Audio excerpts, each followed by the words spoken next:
নমস্কার বন্ধুরা, আজকে আমরা এই ভিডিওতে জানবো যে আপনার কাছে যদি রেশন কার্ড থেকে থাকে তাহলে আপনি সেই রেশন কার্ডের মাধ্যমে 7টি প্রকল্পের টাকা পেতে পারেন। তো বন্ধুরা, আসুন দেখে নিই কোন কোন প্রকল্পের টাকা আপনারা শুধুমাত্র রেশন কার্ড থাকলেই পেয়ে যাবেন। সেই ব্যাপারেই আজকে আমরা আলোচনা করব এই ভিডিওতে।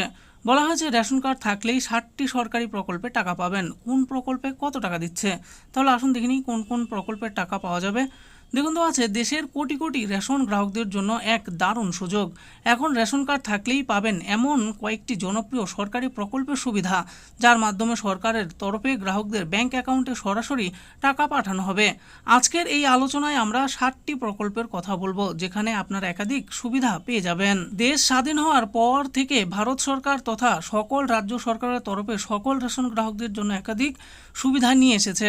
আর বর্তমানে এমন অনেক সরকারি প্রকল্প আছে যে সকল প্রকল্পের সুবিধা পাওয়ার জন্য সকলকে রেশন কার্ড দেখাতে হয়, নইলে তারা এই সুবিধা পাবেন না। আর এই সকল প্রকল্প সম্পর্কে জেনে নেওয়া যাক। প্রথমে জানবো প্রধানমন্ত্রী বিশ্বকর্মা যোজনার ব্যাপারে। শ্রমিকদের আর্থিকভাবে সহায়তা করার জন্য প্রধানমন্ত্রী নরেন্দ্র মোদী 17 সেপ্টেম্বর 2023 সালে পিএম বিশ্বকর্মা যোজনা চালু করেছিল। রেশন কার্ড থাকলেই এই যোজনার জন্য আবেদন করতে পারবেন। এই যোজনার মাধ্যমে শ্রমিকরা 1 লক্ষ থেকে 2 লক্ষ টাকা পর্যন্ত লোন নিতে পারবেন। এরপর বলা হয়েছে প্রধানমন্ত্রী আবাস যোজনা। সারা দেশের যে সব মানুষদের নিজস্ব ঘর নেই, পাকা বাড়ি নেই, তাদের স্থায়ী বাসস্থান ও পাকা বাড়ি করে দেওয়ার লক্ষ্যে এই যোজনা চালু করেছিল প্রধানমন্ত্রী। এই যোজনায় আবেদন করার জন্য রেশন কার্ড থাকা আবশ্যক। রেশন কার্ড থাকলেই এই যোজনায় আবেদন করতে পারবেন। আর বাড়ি বানানোর জন্য শহরের নাগরিকরা পেয়ে যাবেন 1,30,000 টাকা এবং গ্রামের নাগরিকরা পেয়ে যাবেন 1,20,000 টাকা। এরপর যে স্কিমের সুবিধা পাবেন সেটা হলো প্রধানমন্ত্রী ফসল বীমা যোজনা। কোনো প্রাকৃতিক বিপর্যয়ের কারণে যদি ফসল নষ্ট হয়ে যায় তাহলে তার জন্য কেন্দ্র সরকারের তরফ থেকে এই প্রকল্পের মাধ্যমে ক্ষতিপূরণ দেওয়া হয়। রেশন কার্ড থাকলে এই প্রকল্পের জন্য আবেদন করতে পারবেন। এই প্রকল্পের মাধ্যমে দেশের সকল কৃষকদের খুবই সুবিধা হতে চলেছে। এরপর বলা হয়েছে পিএম ফ্রি সেলাই মেশিন যোজনা। দেশের মহিলাদের স্বাবলম্বী করে তোলার জন্য এই যোজনা এনেছে কেন্দ্র। এমন অনেক দরিদ্র মহিলা আছে যারা সেলাইয়ের কাজ জানে কিন্তু টাকার অভাবে সেলাই মেশিন কিনতে পারছে না। তাদেরকে বিনামূল্যে সেলাই মেশিন দেওয়ার জন্য এই প্রকল্প এনেছে কেন্দ্র সরকার। এই যোজনায় আবেদন করার জন্য রেশন কার্ড লাগে। এরপর যে স্কিমের কথা বলা আছে সেটা হলো প্রধানমন্ত্রী কিষাণ সম্মান নিধি যোজনা। দেশের গরিব কৃষক বন্ধুদের চাষের কাজে সহায়তা করার লক্ষ্যে এই প্রকল্প চালু করা হয়েছে।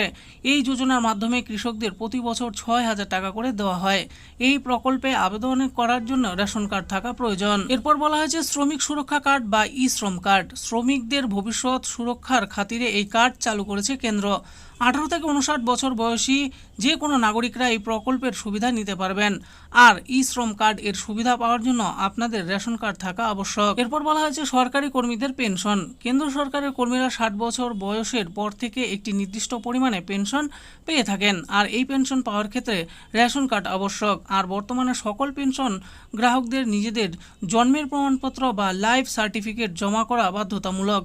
এই প্রকল্পগুলোর ক্ষেত্রে যে শুধু রেশন কার্ড থাকলেই আবেদন করতে পারবেন এমনটা নয়, সঠিক পদ্ধতি মেনে আবেদন করতে হবে, তাহলেই সুবিধাগুলো পাবেন। তো বন্ধুরা, দেখে নিলেন আজকে আমরা এই ভিডিওতে আলোচনা করলাম আপনার কাছে যদি রেশন কার্ড থেকে থাকে তাহলে আপনি কোন কোন সরকারি প্রকল্পের সুবিধা পেতে পারেন সেই ব্যাপারে এই ভিডিওতে আমি আলোচনা করেছি। আশা করি ভিডিওটি আপনাদের ভালো লেগেছে। আর এই ভিডিওটি যদি আপনাদের ভালো লেগে থাকে তাহলে অবশ্যই একটি লাইক করবেন। আরও এরকম নিত্য নতুন স্কিম ও আপডেট সম্পর্কে জানার জন্য আমাদের এই চ্যানেল গভর্নমেন্ট স্কিম পুরো চ্যানেলটিকে অবশ্যই সাবস্ক্রাইব করবেন। আর এই ভিডিওটি দেখার জন্য আপনাদের সকলকেই অসংখ্য ধন্যবাদ।